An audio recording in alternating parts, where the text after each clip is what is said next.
কেমনে বাঁচানো যায়? উস্তাদ বুদ্ধি দেয়, তাহলে আগেই বলেছিলাম এটা অন্যায় ভুল, এখানে থাকিস না। যা হোক, এখন তো বাঁচা দরকার। তাই রাজার সামনে দুইজন ঝগড়া করবো, তুই এই ফাঁসির পরা ধরে টানবি, আমি ফাঁসি নেব, আর আমি বলবো যে আমি ফাঁসিতে চলবো। রাজা সিংহাসনে বসেছে, এখন উস্তাদ ফাঁসির পরা ধরে আমি ফাঁসি নেব, এখানে ছাত্র কাছে না আমি ফাঁসিতে চলবো। রাজা কয় কে রে, মরার জন্য এত টানাটানি করে কে? হ্যাঁ, মৃত্যুদণ্ড শুনলে মানুষ পালিয়ে যায়, কিন্তু এরা তো দেখতেছি ও কয় আমি নিব ফাঁসি, আর একজন কাছে আমি ফাঁসিতে চলবো। বড় না কয় তোমাদের কি হয়েছে? এখন কয় যে হুজুর, জীবনে অনেক অন্যায় পাপ কাজ করেছি, এই মুহূর্তে যার ফাঁসি হবে সেই বিনা হিসেবে জান্নাতে চলে যাবে। ওরা বলতেছে। রাজা চিন্তা করে, আরে জীবনে তো কত আকাম কুকাম করেছি, গুনাহের কাজ করেছি, অন্যায় কাজ করেছি, অন্যায় ফাঁসি দিয়েছি, অন্যায় রায় দিয়েছি, কত নামাজ ছেড়ে দিয়েছি, রোজা ছেড়ে দিয়েছি, দুর্বলকে আঘাত করেছি, তাহলে জান্নাতে যদি যাওয়া যায়, জান্নাত তো আমারই দরকার। হাসি বন্ধ কর, আমার গলায় সেট হয় নাকি? এখন জল্লাদ রাজার গলায় বলছে, মহারাজ ঠিকঠাক মতো সেট হয়, আপনার গলায় তো ঠিক মতো লাগে, আমারই দিয়ে দে ফাঁসি, কারণ আমার জান্নাত দরকার। ফাঁসি দিয়ে দিছে, রাজাই চলে গেছে, মারা গেছে। অন্যায়পুরের গল্প, যেই দেশে অন্যায় বিচার হয়, মানে কিয়ামতের ময়দানে তারা বললে যদি শুনতাম, এটার জন্য আর কি।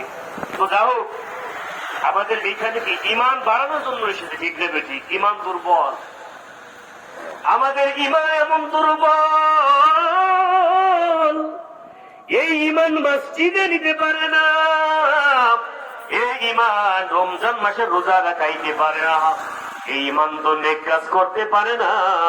শুধু বলে নামাজ না পড়লে কি হবে, রোজা না রাখলে কি হবে, আমার ইমানটা বড় পাকা আছে না নাই? আমার ভাইরা, ও বন্ধু, সাহাবীদের জীবনী দেখেন, সাহাবীদের জীবনী পড়ে দেখেন তাদের ইমানটা কেমন ছিল, আর আমার আপনার ইমানটা ভাই কেমন। সাহাবীদের ইমানের সাথে আমাদের ইমানকে যদি তুলনা করতে যাই, ইমানটা আমাদের ড্যামেজ হয়ে যাবে, ফিউজ হয়ে যাবে, ঠিক দেবে ঠিক। এ বন্ধু, সাহাবীদের ইমান ছিল পাহাড়ের মতো অবিচল অটল, সাহাবীদের ইমানটা ছিল এইরকম, জীবন দেব রে কিন্তু ইমান দেব না। আল্লাহু আকবার। আমাদের ইমান কিরকম?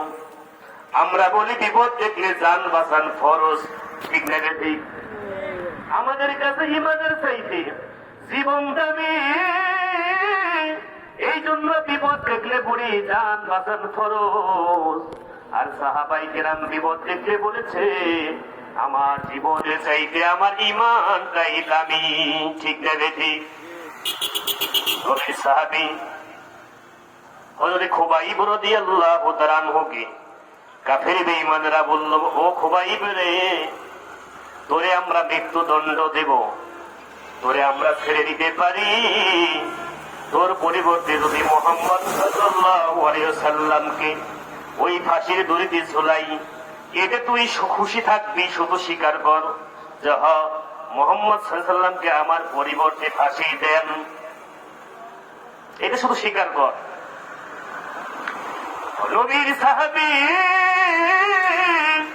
আশেক সাহাবী, আশেকে রাসূল, কিরকম আশেকে রাসূল বাবা? নবীর মহব্বত নাই, নবীর সুন্নাত নাই। আল্লাহর নবী বলেন, মান আহাব্বা সুন্নতি ফাকাদ আহাব্বানি, যে আমার সুন্নাতকে মহব্বত করলো সে আমি নবীকেই ভালোবাসলো। আল্লাহু আকবার। নবীর সুন্নাত নাই।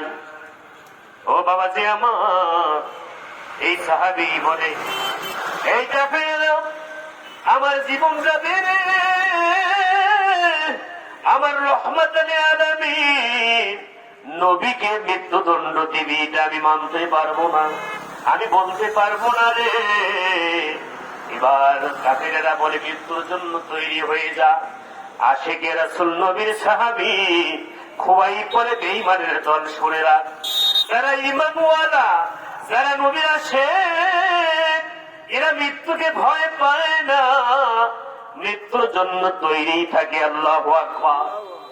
মুমিন মৃত্যুকে ভয় পায় না, বলে তৈরি হয়ে যা, রেডি হ।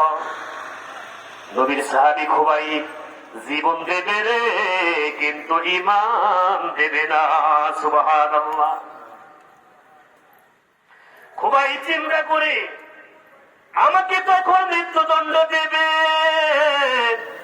আমার জীবনের শেষ সময় এসে গেছে। আর এই জীবনের শেষ মুহূর্তে যদি নেকের মাধ্যমে চলে যায়, নেক আমলের মাধ্যমে জীবনটা চলে যায়, আমি ধন্য হয়ে যাব। আশিকে রাসূল নবীর সাহাবী খুবাইবের চেহারাকে কাবার দিকে কিবলামুখী করে দিলেন। মনে মনে চিন্তা করে, আমার ইন্তেকালের সময় চেহারা যেন কিবলামুখী হয়ে থাকে। এবার কাফের বেঈমানরা আশিকে রাসূল নবীর সাহাবী জীবন দেবে, ঈমানকে বিসর্জন দেবে না। দূর থেকে কাফের বেঈমানরা নবীর সাহাবী খুবাইবের দিকে তীর নিক্ষেপ করে দিলেন। তীরটি যেতে যেতে যেতে যেতে খুবাইবের চেহারায় লেগে কিবলার দিক থেকে, কাবার দিক থেকে চেহারা অন্যমুখী হয়ে গেল। আল্লাহু আকবার। নবীর সাহাবী খুবাইব চিৎকার দিয়ে ডেকে বলেন, এই কাফের বেঈমানেরা, তোমরা মনে করেছ আমার চেহারাকে তোমরা কিবলার দিক থেকে অন্যমুখী করে দিবা। ও কাফেরেরা শুনে রাখ, আমার চেহারা তোরা যেই দিকে ঘুরিয়ে দিস, ওয়ালিল্লাহিল মাগরিবু ওয়াল মাশরিক, পূর্ব পশ্চিম উত্তর দক্ষিণ যেই দিকে ঘুরিয়ে দাও না কেন, ওই দিকটাই হলো আমার আল্লাহর দিক। আল্লাহু আকবার। সব দিকের মালিক কে? আল্লাহ। নবীর সাহাবী জীবন দিলেন, ঈমান বিসর্জন দিলেন না। ঈমান। আর আমরা কাছে জান বাঁচান ফরজ, বিপদ দেখলে জান বাঁচান ফরজ। আমার ভাইরা, নবীর সাহাবী তাদের ঈমান কেমন? এ বন্ধু, নবীর সাহাবীরা যখন মসজিদ থেকে বের হয়ে বাজারে আসতো, বাজারে আসার পরে মনের মধ্যে ছটফট শুরু হয়ে যেত, মনের মধ্যে ঝড় তুফান শুরু হয়ে যেত। এই চিন্তা করতো, কখন আমি আল্লাহর ঘর মসজিদে প্রবেশ করব। কারণ নবীজির মুখে শুনেছি পৃথিবীর সবচাইতে দামি জায়গা হলো আল মসজিদু বাইতুল্লাহ, আল্লাহর ঘর মসজিদ। সুবহানাল্লাহ। পৃথিবীর সবচেয়ে দামি জায়গা কি? মসজিদ। সাহাবীরা চিন্তা করতো, নবী জবানে শুনেছি পৃথিবীর সবচেয়ে দামি জায়গা হলো মসজিদ, সবচেয়ে নিকৃষ্ট জায়গা হলো বাজার। ওরা ঠিক নেবে ঠিক। যত প্রকার হুকাম আকাম গুনাহের কাজ, জগলখড়ি গীবত হয় তা স্টলে, ঠিক না? যত গীবত, কার কি হয়েছে, জগলখড়ি গীবত, বদনাম, অশ্লীল বাক্য, খারাপ খারাপ ভাষা। আমরাও মাঝে মাঝে ইমাম মানুষ যাই, আমাদের সামনে খারাপ খারাপ ভাষা ব্যবহার করে, এরকম আছে। তাহলে সবচেয়ে খারাপ জায়গা বাজার, দোকান। সাহাবীরা চিন্তা করতো, আরে নবীর জবানে শুনেছি পৃথিবীর সবচেয়ে দামি জায়গা হলো মসজিদ, পৃথিবীর সবচাইতে নিকৃষ্ট জায়গার নাম হলো বাজার, দোকান। আরে কখন দুনিয়াতে হাজার শেষ করে, বাজার শেষ করে তাড়াতাড়ি মসজিদে প্রবেশ করতে পারবো। এই জন্য সাহাবায়ে কেরাম তাড়াতাড়ি দুনিয়াতে কাজ শেষ করে মসজিদে চলে যেতেন। আল্লাহু আকবার। আমার বন্ধুগণ, আমার আপনার ঈমানটা বিপরীতমুখী। মসজিদে আমি আপনি প্রবেশ যদিও করি, মসজিদে মন ঠিক থাকে না, ছটফট করে কখন তাড়াতাড়ি মসজিদ থেকে বের হবো, ঠিক দেবে ঠিক।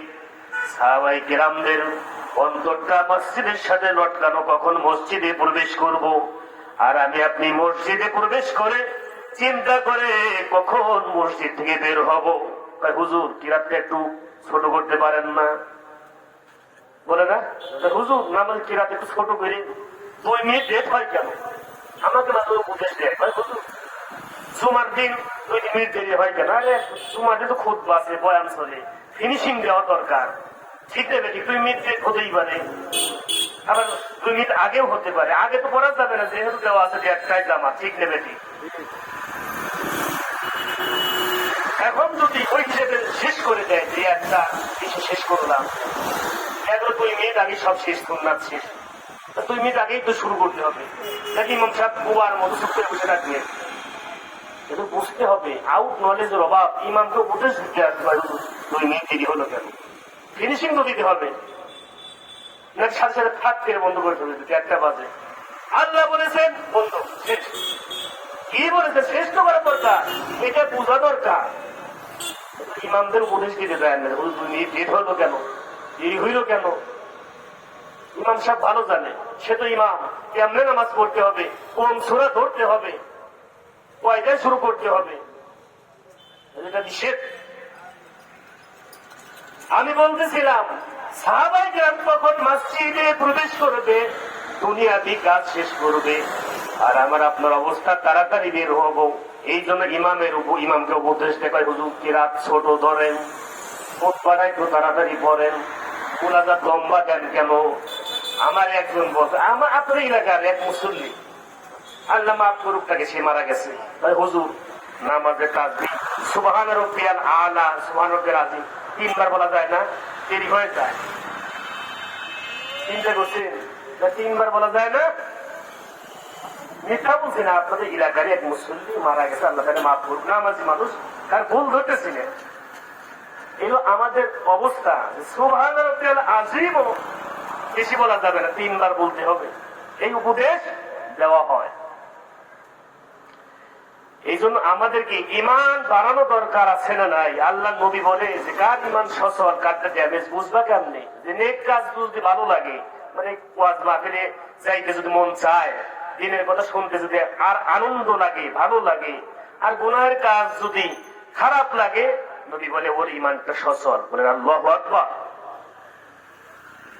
আর নেক কাজ কষ্ট মনে হয়, কয় না শীতের মধ্যে শুয়ে আছি, নেক কাজ দরকার নাই। গুনাহের কাজ মজা লাগে, ল্যাব ট্যাব ফেলে রেখে যদি শরীরে মমতাজ আসবে, ওনার ল্যাব কাজ হবে না। কোথায় থাকবে ল্যাব? থাকি মেয়েরে, হ্যাঁ মমতাজ বেগুনা আসবে বিকাল 5টায়, ওই ফজরের নামাজ পর সামনে বসে থাকবে, যে দেখা দরকার। তাহলে কি গুনাহের কাছে আনন্দ দেয়? বুঝতে হবে আল্লাহ ইমাম দুর্বল, ও যতই দাবি করুক নামাজ না পড়লে আমার ইমান বড় বাঁকা। এই জন্য কি আমাদের ইমান শিখা দরকার। ঠিক দেবে ঠিক।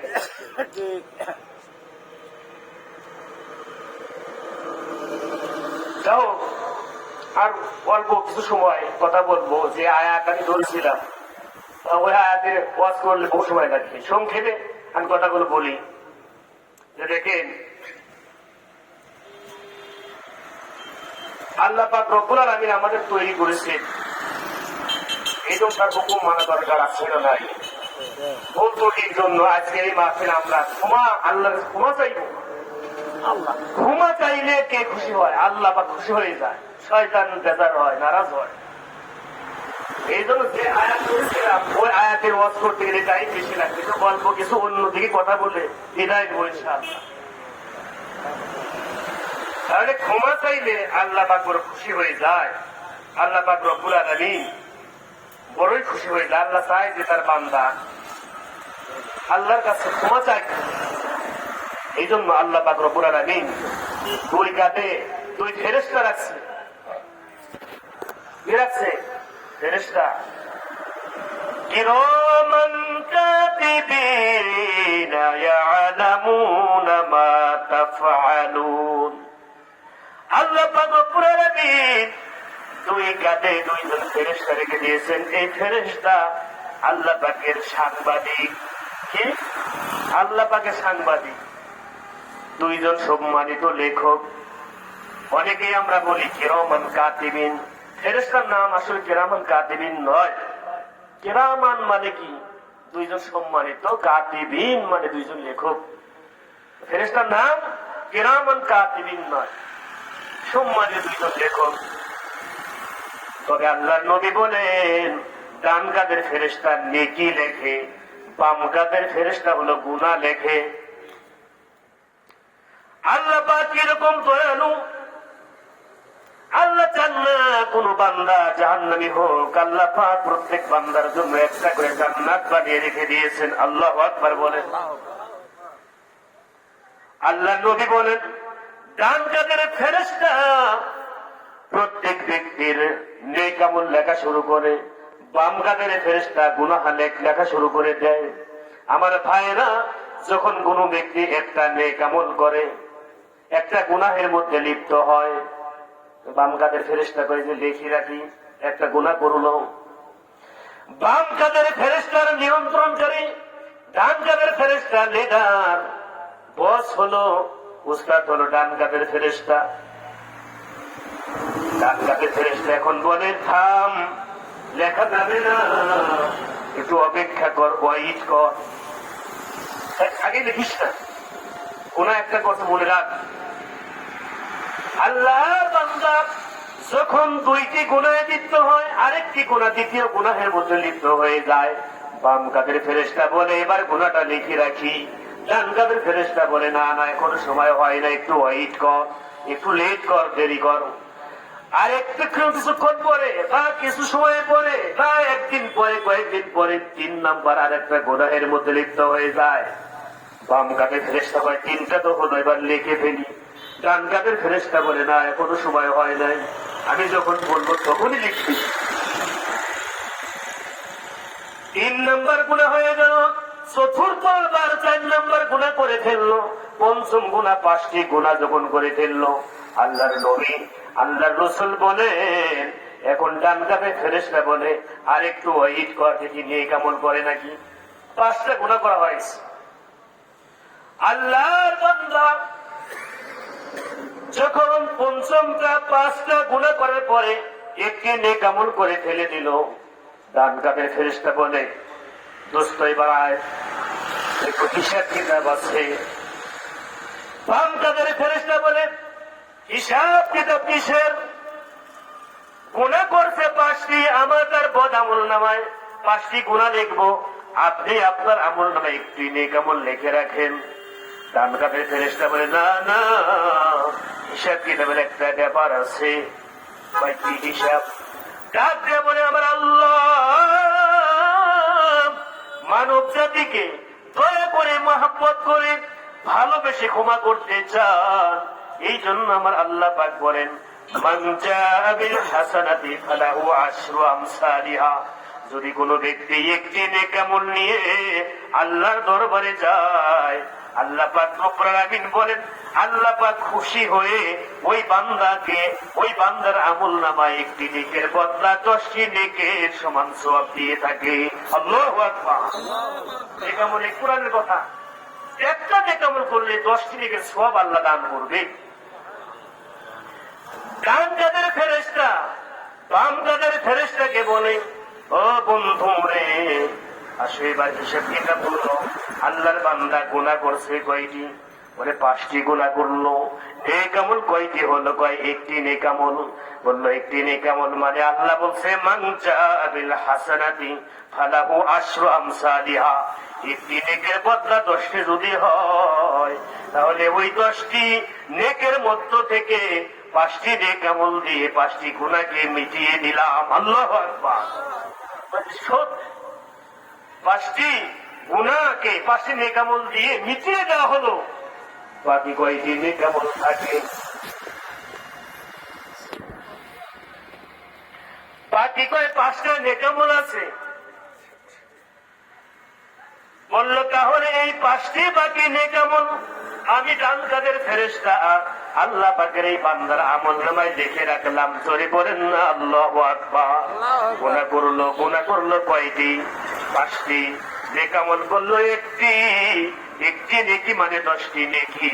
10টি নেকির মধ্য থেকে 5টি নেকি দিয়ে 5টি গুনাহকে আল্লাহ পাক মুছে দিলেন।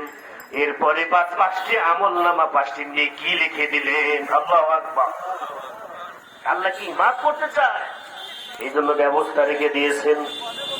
আমার বাবাজিরা, ক্ষমা চাওয়া, মাপ চাওয়া আল্লাহ পাক রব্বুল আলামিনের কাছে নত হওয়া মুমিনের গুণ, ক্ষমা না চাওয়া শয়তানের গুণ। ঠিক নেবে ঠিক? ক্ষমা চাওয়া হলো আদম নবীর গুণ, ক্ষমা না চাওয়া হলো শয়তানের গুণ। আমার ভাইরা, ভুল তো দুইজনই করেছিল, ইবলিস করেছিল, আদমও করেছিল। দুইজনই ভুল করলো, আদম ভুল করলো, ইবলিস ভুল করেছিল। উভয়ের ভুলের মধ্যে পার্থক্য হলো, আদম হাওয়া ভুল করার পরে ক্ষমা চাইলেন, আল্লাহর কাছে মাপ চাইলেন, অনুতপ্ত হলেন। আর ইবলিস অহংকার করলো, ক্ষমা চাইলো না, আল্লাহর কাছে মাপ চাইলো না। এই জন্য সে শয়তান হয়ে গেছে। ক্ষমা চাইছিল, ভুল উভয়ই করেছিল, কিন্তু তারা ক্ষমা চেয়েছিল। বাবা আদমের ক্ষমা কেমন চাওয়া, আমার আপনার ক্ষমা চাওয়ার ধরন কেমন? আমার আপনার তওবাটা বড় সহজ। এই কথাগুলো বলে শেষ করবো। আদম নবীর তওবাটা বড় কঠিন ছিল।